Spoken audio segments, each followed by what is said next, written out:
Yo, what's cracking, guys? Welcome to a new video. As y'all can see, I'm here in my hometown in Queens, New York. Born and raised here in New York. I'm a Colombian citizen as well as a United States citizen, and I always wanted to live in Colombia since I was a little kid. We would always go to Colombia when I was little, and every time we left, man, it felt like my heart was breaking. It felt like I was supposed to stay, you feel me? So I finally did it. I went and I stayed for 2 years, man, consecutively without stepping off Colombian soil. And right now I'm in New York, just visiting, doing some things here. I've had many reflections. I've had many, how could you say, new perspectives upon being there for so long and then coming back here and seeing how things have changed and even noticing things that I didn't notice before. So today we're gonna talk about some things, comparisons, things that I like better, things that I dislike in comparison between living the two places. I don't know if y'all can see on the camera, but all the way on the top of the Triborough Bridge, there's some dudes doing some maintenance on it. Can you imagine if that was your job, bro? You have to go all the way to the top of these super tall bridges, fix them up, clean them up. It's crazy, man. They probably get paid well, though. Look at them. God damn. And we're gonna be doing a little tour. We're gonna be moving around in Queens as I explain to y'all and go through the things, my reflections on Colombia and New York and the United States. One thing Colombia lacks, as do most countries in Latin America, is infrastructure. Good roads, good bridges, tunnels, all that. Although Colombia has made advances, we have made some of the most incredible tunnels in all of South America. And to the east here, we can see that bridge is the bridge that leads into El Túnel de Santa Elena, which is actually this one right here. It's actually built on the side of the mountain. That is one of the longest tunnels in the entire continent of South America. It's made it so much shorter to get to the airport. El Aeropuerto José María Córdoba, which is the international airport for Medellin. Before, you had to go all the way to the top of this mountain to Santa Elena. So you have to go up the mountain and then back down to the other side. But this tunnel cuts through right in the middle of the mountain.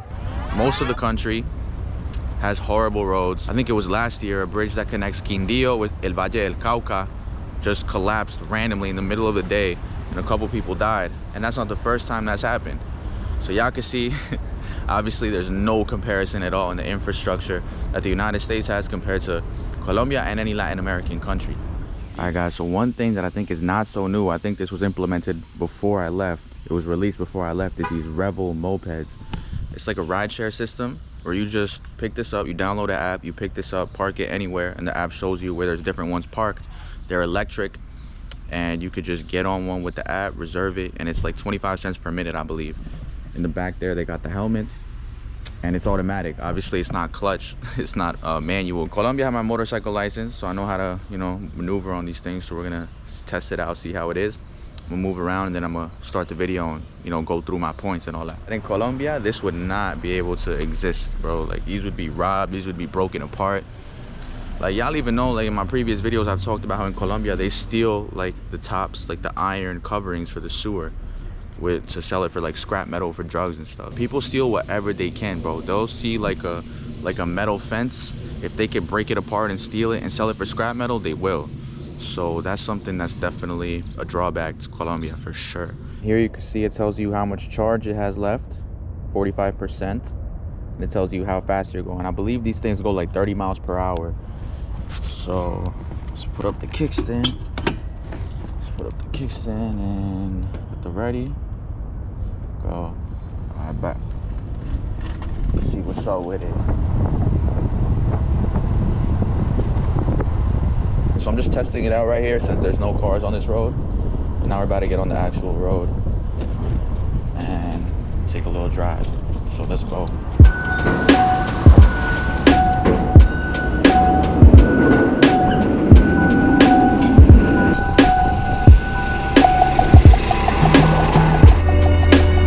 So right now we're on 21st Ave.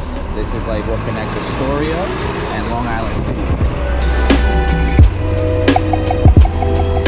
Queensbridge Projects is right down here. I'm gonna pass by it now, which is the home of Nas and Mobb Deep, two Queens legends, definitely Queens legends, and it's the biggest public housing projects in the entire country of the United States. So we're gonna pass by that in a minute.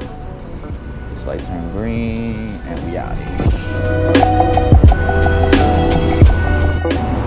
I parked up the Revel real quick because I wanted to show y'all something.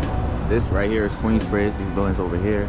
And this is a mural of Nas, you know, one of my favorite rappers. And back in the day when he was first dropping, he was making some of the most legendary hip-hop records ever made. So it's a mural of him right here next to the projects where he grew up at. Right here, these buildings right here is Queensbridge. And obviously y'all can see there's some new buildings over here. It's starting to get a bit gentrified in this area. But it's still, you know, it's still the hood. It's still definitely the hood. So these buildings that you see right here to the left, these are all Queensbridge projects. All these buildings, these are very old buildings. They go all the way down, man. There's, I don't know how many buildings there are. All I know is it's the biggest projects in New York, in the USA, I mean.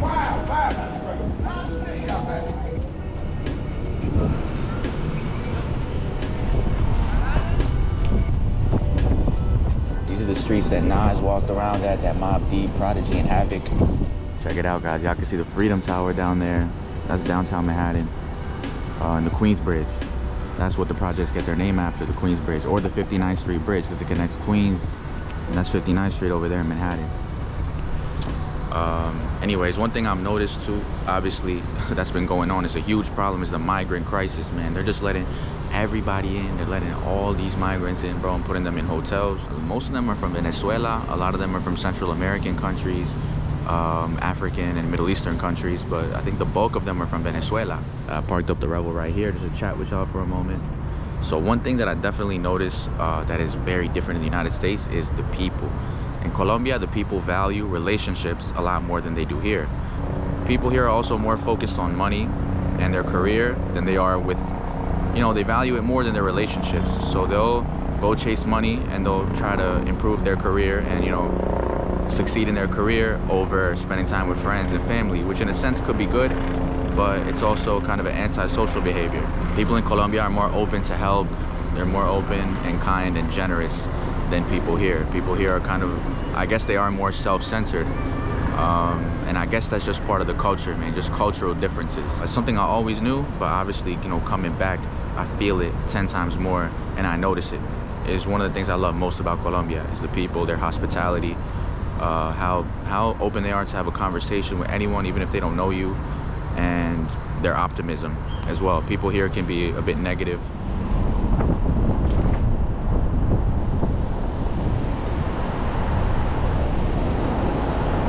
Alright, so I pulled over here real quick. I want to talk to y'all about the food in the US and the food in Colombia.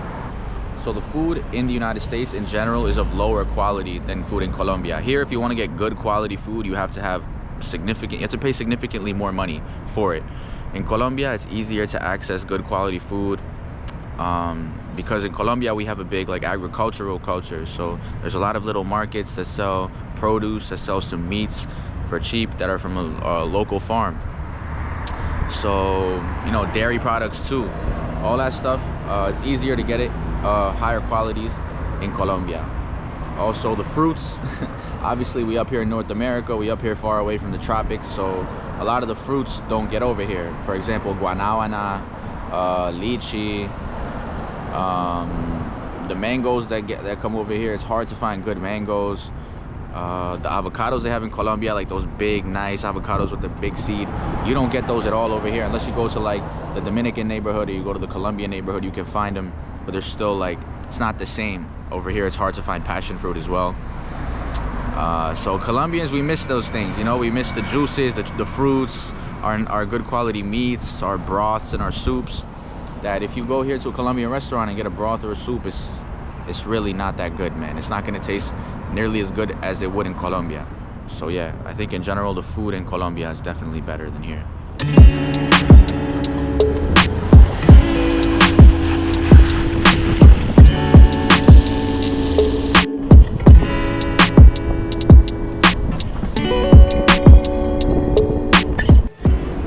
Alright, so now I'm here. This is called Long Island City Pier. They have a park here, and I stopped here. Got a nice little view. Did want to mention real quick, like right before I left and moved to Colombia, they legalized weed here in New York. Now, New York, I think statistically, is the state that smokes the most weed in the whole country of the United States. So So even before it was legalized, you would smell it on every corner, bro. But now that it's legal, bro, people just smoke it like it's cigarettes, you know? So that's definitely a big difference, because in Colombia, although in Medellin there's more tolerance for weed than in other parts of the country, because in other parts of the country, bro, they don't play that shit. You heard? In Medellin, a lot of times they'll let you off with a warning, or sometimes they'll give you a fine. But people still have to go to, you know, special spots like we used to over here back in the day. All right, so I want to talk about the safety. Colombia and New York both have their safety issues. However, Colombia is obviously more dangerous. Statistically, there's more burglaries, there's more muggings, there's more homicides. Maybe, I think New Orleans, St. Louis, Memphis, those cities are quite high, have a quite high homicide rate. But in general, we're talking about New York and cities like New York in the US. Colombia is more dangerous. So in Colombia, it's very common for people to pull up on you in a moped or any motorcycle and rob you in 10 seconds. So you have to be on your guard. You have to be aware of your surroundings at all times. No dar papaya, which is how we say in Colombia. Don't make it easy for the thieves. Don't give them the opportunity to catch you lagging and to rob you. So in Colombia, that's one thing. You definitely have to be more vigilant, looking behind your back, aware of where you take out your phone. So you have to maneuver a little more wisely in Colombia. However, in New York, there's definitely some places where you have to use caution. Long Island City, back in the day, this area that I'm in right now, used to be very industrial. It used to be just warehouses and factories here. I remember driving through here when I was a little kid, because we used to live in Queens. So when we would go over to Manhattan and we were coming back to Queens, we'd have to drive through Long Island City. And it was just it looked so sketchy and dark and lonely and dirty. And now, anything that has a border with Manhattan, anything that is across the river from Manhattan, they built these modern high-rises. Rent in one of these apartments is $2,500 and up, bro. And $2,500 is a cheap one. So all along the piers in Brooklyn, in Queens, even in the Bronx, bro, you're starting to see buildings like this. Guys, I used to work out at this calisthenics park. Right across this river here is Brooklyn. So this river divides Brooklyn and Queens. Over there you see the Williamsburg Bridge. Lower Manhattan, those are the projects of the Lower East Side. Those buildings you see over there, the Freedom Tower.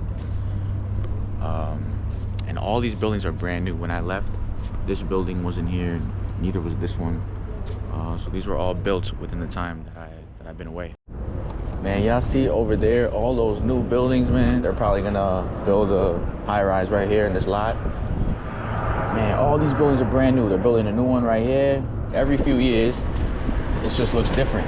It looks more futuristic. They're making more like futuristic looking buildings.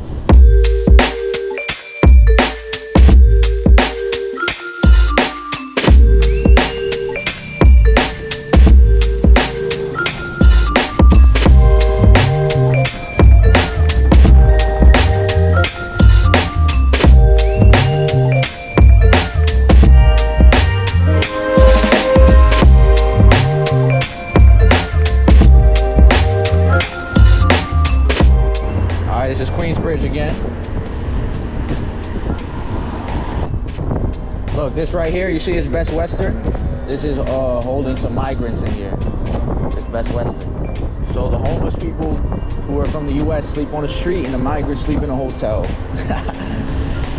That's how it is over here, you heard?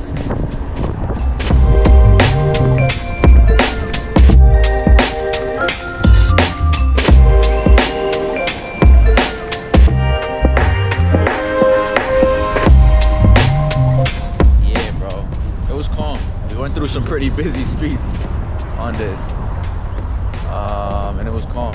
I had a good time. I'm about to park it up.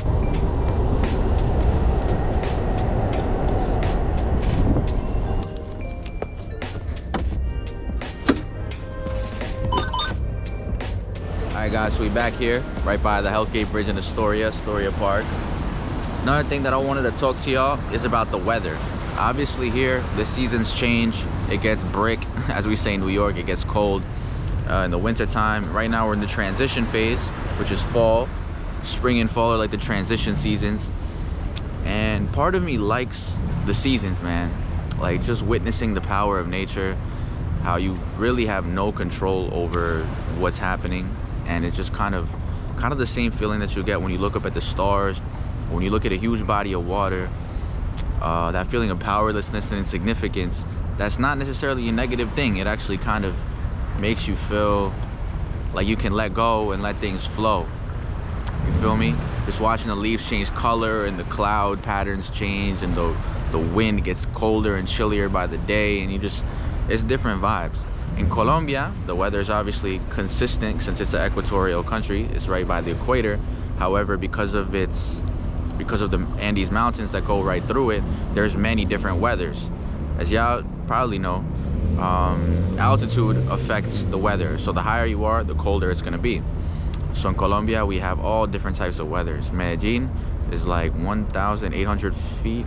No, that's meters, 1,800 meters above sea level. So I don't know how much is that in feet, but it's like a very temperate climate there. It's not gonna be cold, it's not gonna be super cold, and it's not gonna be super hot. And if you go from Medellin to Santa Fe, Antioquia, which is at sea level, it's gonna be super tropical and hot. And then you could go up to Santa Elena, which is like the same altitude as Bogota, as the capital, and it's gonna be cold there all year. So that's one thing I do actually like a lot about Colombia too, is, you know, if you wanna go to a cold place, you can. If you wanna go to a hot tropical place, you can. If you wanna go to a place that's right in the middle, you also can. So that's definitely a big bonus. Just the beautiful nature in Colombia. That's one of the main things that drew me to Colombia, and that draws me to Colombia, is those green mountains, man. Those green tropical mountains, the plants and the flowers and the animals, the rivers, just seeing the clouds in the mountains, man. It's absolutely beautiful. So definitely like the weather a lot more in Colombia, although I can appreciate more now as I've gotten older the seasons. All right, so now I'm on Steinway Street in Astoria, and I wanted to show y'all something real quick. It's just a very Arab neighborhood. There's people here from all over, all the Arab countries, Egypt, Morocco, even Palestine, Lebanon, all those. So y'all know what's been going on, right? So there's some crazy protests going on right now. Well, it looked pretty crazy when I passed by it, so I parked my car. I was actually gonna come here anyway to get some food because I love the Arab food on Steinway. It's the best. Definitely something you can't get in Colombia. And I saw these protests, so I'm gonna get some food and we're gonna pass by the protest and we're gonna see what's going on. There's even a helicopter circling. I don't know if y'all could hear the helicopter, maybe not, but it's up there. I don't know if y'all can see that blinking light. It's just like hovering right there, surveying the protest. So let's go check it out.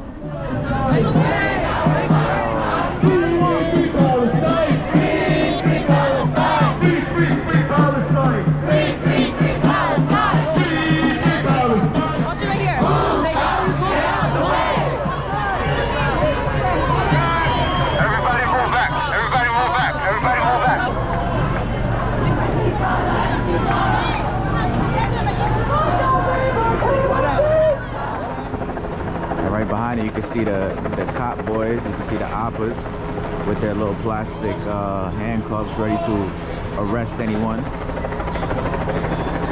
But they're walking at a safe distance behind the protest. The protest is going down that way. They're all lined up here. In Colombia, when there's protests, when they get crazy, they bring out the ESMAD, which is like the special police that is like equipped for protesters. Because in Colombia, when people protest, they go crazy. You feel me? In Colombia, when people they're not as orderly, they're not as peaceful as the protesters here. So the ESMAD is like these guys with huge armor, and they have tear gas, and they have rubber bullets and all that craziness. Just wanted to show y'all a little glimpse at that protest. Since it's happening here in my hometown in Queens, we got a big Arab community here, so I thought it'd be interesting to show that to y'all real quick. There you got ABC 7 Eyewitness News over here. Eyewitness News. For those of y'all that don't know, this is a D-boy car. This is an undercover police car. You could tell, you could just tell. See that little black thing on the trunk? That's a D-boy. Those are the undercover cops here in New York. They ride around in those blacked out cars. So you see this is a regular whip, but then when the lights turn on, the lights turn on, you heard? Those are the coppers. Could look like a very regular car, but it's the police in there. Alright guys, when I mentioned food and how it compares between Colombia and New York and the US, I was a bit negative. I did definitely forget to mention the amazing cuisines that you can get here in New York. especially in Queens. So y'all see what's going on here. We got the lamb kofta with some baba ganoush. We got some rice and we got some nice salad. About to open up the pita bread. Oof, this is about to hit, man. This is definitely something you cannot find in Colombia, bro, and it's something that I miss a lot. So you still see the Palestinian flags out here. These are hookah lounges and Arab restaurants all on the street. Anyways, I'm gonna end it off here. Hope you guys enjoyed that video. Hope you found it informative. And I think I'm gonna definitely continue to make new observations and have new insights as during the time that I'm here. So I might make like an updated version of this video at some point. Anyways, guys, I'm gonna peace out. See you in the next one. I hope y'all enjoyed it. All right.